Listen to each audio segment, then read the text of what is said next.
Hey everybody, Nick here, and today I got a review for you of this little guy. This is the Mcusta, or however the heck you pronounce it, Katana. This is an interesting little piece. A lot of people have asked me, Nick, do an Mcusta. Well, thanks to my buddy Andrew, I'm finally able to do that. And so thank you very much, Andrew, for donating to this channel. I'll go ahead and sell this guy on the Patreon, and whoever picks it up, the money will go straight to charity. So that's a beautiful thing all around. Thanks again for that, Andrew. Next thing, size comparison. This is actually a reasonably sized knife here. Go ahead and put it down next to Delica here. Yeah, this is a little bit on the bigger side. Next to the Rat number 1, D2 steel. Yeah, it's a big one. And here it is against steel wheel cut jack. Maybe not big, but it's well, actually, we can measure this. This is an empirical question here. Let's see here. It seems to come in right around 3 1/4 thereabouts inches, a little bit more than 3 1/4. So there you go in terms of blade length. So anyways, let's just go on ahead and jump into the good, the great, the bad, and the ugly of this particular interesting little pocket knife here. So the good side. First off, I do have to, want to talk about this clip later, but I do have to give it credit for having very, very good retention. I mean, seriously, this clip is very thick and very strong. Has a lot of spring force to it, and this leads to a very secure carry. More so than a lot of knives, and coupled with the amount of ramp here, this goes in the pocket and just freaking stays there. I got to absolutely give it credit for that, and I got to appreciate it, even though, like I said, we're going to talk about this clip a little bit later. So that is good. Certainly, next thing, this is actually a relatively slim knife in the pocket here. You can see that the profile of it overall is pretty skinny. And if we compare it in terms of profile to the Spyderco Delica, you can see that you're getting a fair amount of blade in a size that is very, very comparable, if not maybe a little bit smaller and a little easier to carry. And so as a result, this is a knife that absolutely, well, it works beautifully in the pocket in terms of its height and whatnot. So that's good. Next thing, this does have very easy lock bar access. You can see you've got this little cutout here, which allows you access to the thumb stud, but you've also got the lock bar being very slightly proud, which means that it's very easy to get in here and slide the lock bar over, and because it is a liner lock rather than a frame lock, you can have low tension, which makes it easy to unlock. Can't argue with that whatsoever. Next thing is you're probably noticing here, deployment on this guy is actually pretty nice. You can get with things dialed in, lubricated well, you can get this guy to pop open pretty readily, which is good, 100%, and so I can't argue with that whatsoever. Next thing, this has a very simple construction to it. More so even than most knives. There is just a chunk of aluminum on this side. On this side, there is a chunk of steel as a liner. There's another chunk of aluminum. And then there's a blade in the middle there. The clip is a part of the scale. I mean, this is very, very straightforward. Can't argue with that. And then finally, on the good side, this has a very nice blade. You can see they've got a Tonto blade shape with 2 flat areas here, well, flat-ish, areas here. They've got a San Mai style blade, don't sue me, Cold Steel, with a, you can see here, they've got there's sort of a 3-layer cladding. I showed this off very briefly. Actually, here we go. Look inside the Sharpening choil, and you can see, I hope, the 3 layers inside there. But basically what this means is that there is VG10 at the core, and then there's, I suspect it's another steel. They're not super clear about that. But it is a VG10 core, and it adds a certain bit of, well, joy to it. There's a little bit of like EKG-like line here between the 2 patterns. You can't argue with that. Patterns between the 2 alloys, whatever it is. But the cladded VG10 blade definitely is attractive, and you do have a great sharpening choil on here. They've done the choil well, 100%, and that's going to make your life much easier maintaining this blade. And so all of those things to me are good. As this nice blade with the San Mai style construction, great sharpening choil. It has relatively simple construction overall, very nice deployment, easy lock bar access, very slim in the pocket sort of carry, and the clip is absolutely thick and strong. To me, what is great about this knife is the look of it. It is a very attractive knife, at least to my eyes. The baby blue isn't for everybody. I showed it to the fiance, and she said, what is that, like a Tiffany special edition or something? But nonetheless, at least to my eyes, this is a very pretty knife, because not only do you have nice anodizing, you have the nice, kind of faux pivot collar going on here, but you also have a very attractive blade shape. You have, little callbacks to the samurai swords of yore, if you will, or I guess of today. But nonetheless, this is sort of a very fantasy-themed knife in a lot of ways. This is sort of a, hey, I'm going to be a samurai, so I'm going to carry this little guy. But you know what? It is attractive to that, and even closed, it's an attractive little knife. And so, to me, that's what's great about this guy, is that this this is 100% a pretty design, and that's great. On the bad side, first a couple of nitpicks now, and then a couple of bigger issues here. The handle here is some kind of a coated aluminum, and you can see here that this guy is maybe a little bit on the fragile side. This is the case with any aluminum, and this is probably dropped from a higher height and whatnot. This came to me with some love on it already. But the thing is, anytime you have a black coated aluminum, as that scratches, as it dents, you're going to start seeing that coating wear off. You're going to start seeing chunk. Aluminum is softer than steel. This is a simple fact of life. And so that is something you're going to want to keep in mind. Next thing, I was talking about how this is relatively slim in the pocket, but then take a look at the clip. The clip on this guy is mounted, well, not only I feel the wrong way because it's tipped down only, but that's a matter of opinion. But the thing is, it's mounted like it's designed for left side carry. Because when the clip is hanging in your pocket here, on the outside of your pocket, the knife is curving out to the front. And so if you carry this in your right pocket, it's going to want to curve back out towards whatever else is in your pocket rather than back away towards the fabric.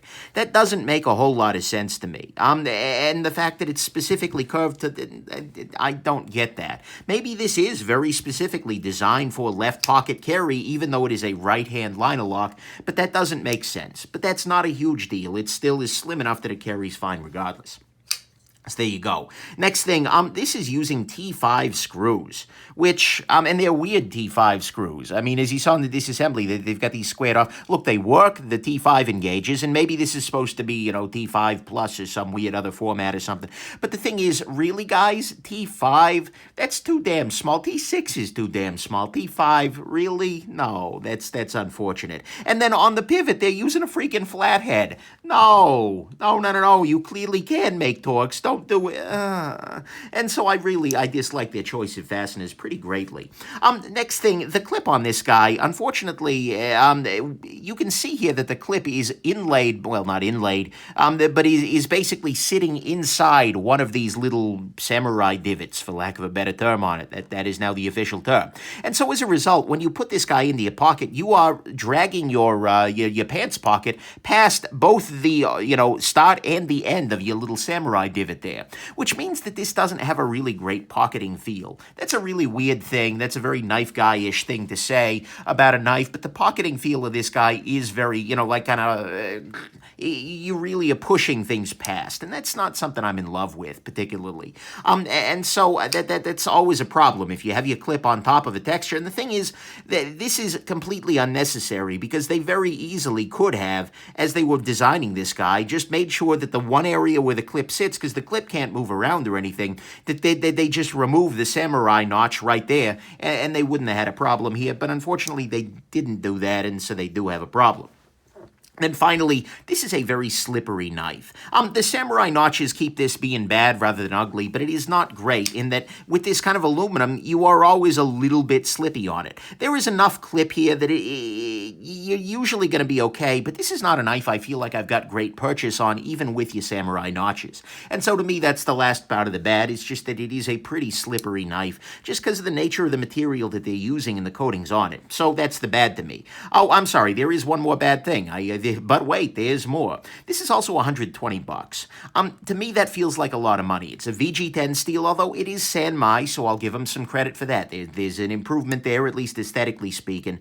But it's aluminum, it's Sanmai, there's one freaking liner in it. I'm not super impressed with this price. There may be some bias there. I will admit that fully. We'll talk about that a little bit later, but that also to me is bad. So the bad on this guy is that it is $120. There we go. I can end now. The handle is very slippery. It's using T5 screws and a flathead on the pivot, which really, the black coated aluminum is a little bit fragile, and then the clip is right on top of this heavy texturing with the samurai notches, and that's just not great. To me, there are three ugly issues here. First off, this is a knife that is carryable tip down only.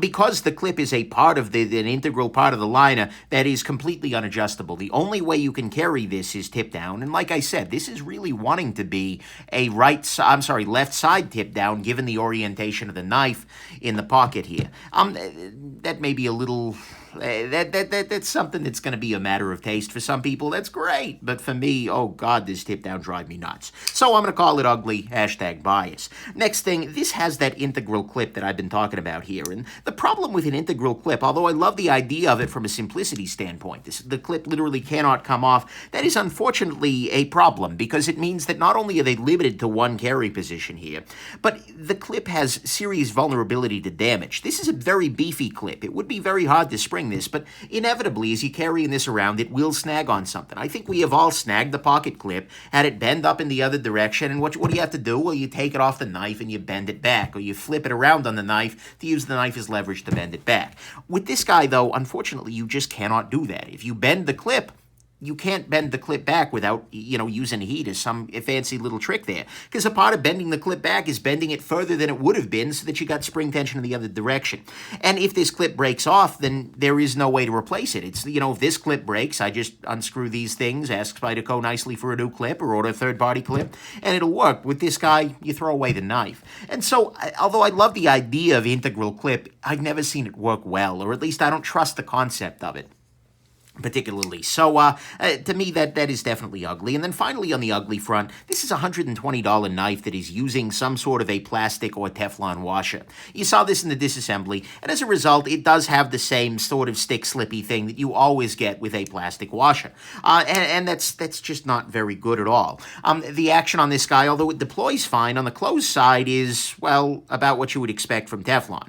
You press it, lets go for a little while. I really, really dislike a Teflon washer. So, and in this price point, that to me is just not okay. So, those are the ugly things to me, is that it's got the plastic of Teflon washers, whatever they happen to be. The integral clip is although it's a neat idea, I guess, has really strong potential for irreparable damage, and it is a tip-down only knife, and it's weirdly mounted for tip-down anyways. So that's the ugly to me. Let's go to the final conclusion here. Look, at some level, I acknowledge this is a beautiful knife. I mean, there is a lot of joy that one could find here, 100%. And, I can see why some people like this, particularly if they're after that aesthetic look, and this is a knife that is fine. Yet, at another level, this is just a festival of knife gripes. This is one of those knives that has been just handmade to grind my gears. It's using tiny screws, it's slippery, tip-down only, free spinning pivot, plastic washers, and just there is a feeling here of just like, we'll do it that way, why not? And that doesn't do it for me at all. And so there for me is zero joy here. This knife just annoys the crap out of me because they're doing so many things wrong. And this is not a case where I feel like, even though it's a very pretty knife, this is not a case where I feel like just form triumphed over function, because none of the issues that this guy has are a matter of function. Something like, okay, well, it makes it look prettier if we do it this way. No, these are just stupid decisions these people made, in my personal opinion, though, that make this knife worse for it as a result. I mean, you didn't need Teflon washers to make this look pretty. You didn't need to make this out of some really slippery material. The integral clip thing, just not, I don't know. And so, this may be a better knife than I'm giving it credit for. I mean, the purpose of this, as my buddy Kerry put it, is kind of that fantasy. It's like, oh, hey, look, I'm Yojimbo. And it does look really cool, and it does cut things, and it works okay for cutting things. It'll do that. And maybe if you're completely, if you're less easily annoyed by these kinds of decisions that Nick Shabazz finds really stupid, then you'll be okay with this, and you'll find this to be an okay knife. But for me, from my perspective, it absolutely drives me crazy, and I just deeply cannot recommend it. It's a pretty knife, 100%. I can appreciate it sitting on the table, but the moment I pick it up, it just starts driving me nuts, and that's just life. So anyways, there you go. It's absolutely an attractive knife, and maybe somebody could be very happy with it, but oh man, are they hitting every gripe hard, and it's just not bringing me joy. So there you go. I hope this was interesting, that there won't be any custody disputes when I try and sell this, and that you have yourselves just an absolutely wonderful rest of your day. Bye now.